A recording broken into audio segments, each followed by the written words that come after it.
are listening to LOA Recon with the Good Vibe coach Jeanette Ma, where we dissect the ins and outs and the art and science of conscious creation, all intended to amp up your manifesting game. Let's have some fun together.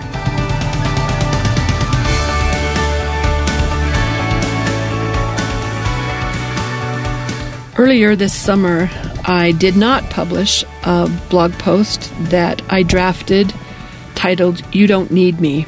It was written for some of my colleagues some of my LOA coach colleagues, who were up in arms about what they thought I should be doing different, how they needed me to do certain things.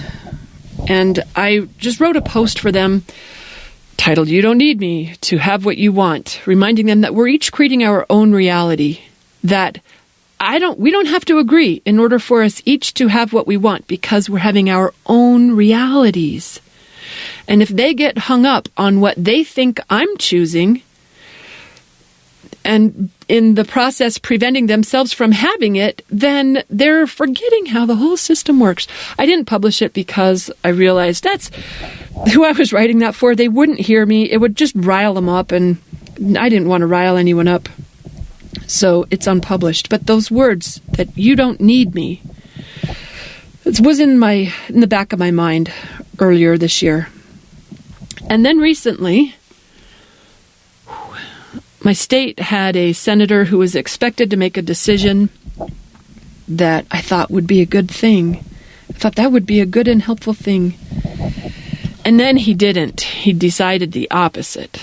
And I felt, let down, kind of betrayed, kind of foolish for having put my hopes in someone who I thought was going to help this world go in the direction I thought would be a good thing.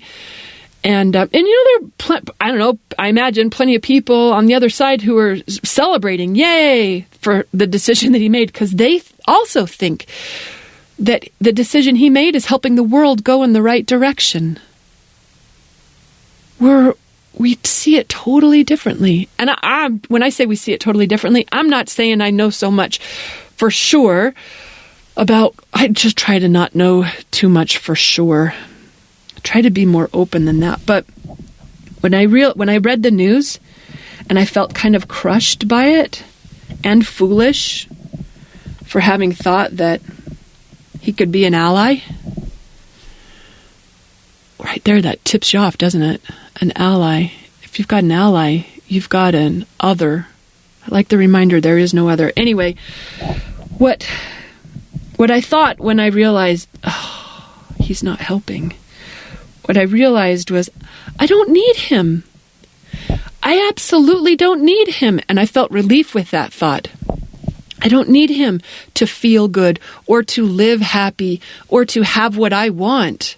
I don't need him in order to create the reality that I prefer, because guess what? He's not a conditional element of my well-being. It's not like he can be the one missing piece where the whole thing comes tumbling down. He can be irrelevant if I'm willing to let him be so, if I'm willing to realize that I don't need him. Because there's only one thing there's only one condition to my well-being. And that's my focus, my willingness to choose it by the way that I pay attention. So I don't need him to make any particular decisions. The same way I don't need... I was driving down the canyon the other day. I forgot about all the road construction. We're supposed to avoid that. I'd been avoiding it. I don't go very many places. Anyway, I forgot it on this day. We were coming back from a hike with the dogs. I ended up at the stop sign in a long line of traffic. We were held up for a long time. They flip the sign. Everyone starts going. We go maybe 500 yards. And there's another sign stopping us all for just as long. It wasn't... I was like, seriously, you guys cannot coordinate it better than this? Seriously? And I was sitting there getting angry. I'd just come back from a dog walk with the pups. And I was like, wait a minute, I don't need them to be better coordinated or better organized. I don't need them to finish up this construction sooner or to do it at more convenient hours. I don't need them in order to enjoy this day. I don't need them in order to smile. I don't need them. And I don't need any time we think anyone might be conditional or required in order for us to have what we want, that's worth questioning. It's worth questioning. Like when I was trying to have a good breakup with an ex so that we could be on friendly terms, guess what? Well, he didn't want to be friendly. Guess what? I don't need him. I don't need him to be friendly. I don't need him to feel a certain way in order for me to have peace in my heart and love for our time together. I don't need him to agree with me. I don't need the neighborhood developer to be responsible about what they're doing here. I don't need any time. I got a lot of examples. You probably do too. But it's worth remembering that they aren't required. And it's kind of ridiculous for us to believe that they are required, because when we do that, we're the holdup, not them. It's on us now that we're not having what we want. And it's because of what we believe about their role in it. Abraham uses the analogy a lot of the buffet, about how life is like a buffet where, there's a lot of things to choose from. Just choose what you want. If there's something you don't want, you don't have to put it on your plate. You don't have to eat it just because it's there for the choosing or because someone else is putting it on theirs. And you don't have to be the police of what everyone is putting on their plate and make sure no one picks this thing that you don't want. Because guess what? We each get to choose for ourselves.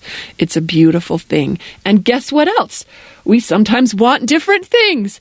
Just like here, I'm all upset about what the state politician decided when there are others who are probably holding parties. They probably are holding parties. We want different things, and that's okay, because we don't depend on each other in order to have what we each want. I know it seems that way sometimes, but it's a really big illusion. We're each creating our own reality, not one mass agreed upon reality. At least that's the case every time. The question is, are we creating the reality that we prefer? Or are we creating the reality that we think someone else is forcing on us because they won't get on board?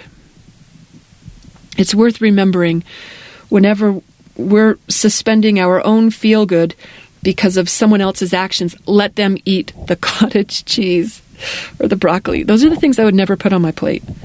You know what? Some people love those things. God bless them. They get to have it how they want it. Abraham said, we would never, when they get invited to world peace movements, they said, we would never force peace on anyone. Because we get to choose for ourselves. Sounds crazy. Who wouldn't want peace? That kind of feels like me. Who in the world wouldn't want the chocolate dessert? You know what? Some people don't like chocolate. I've actually met them. And praise the Lord. Because there's just more for me that way. More for me. I don't have to convince them that chocolate is the absolute.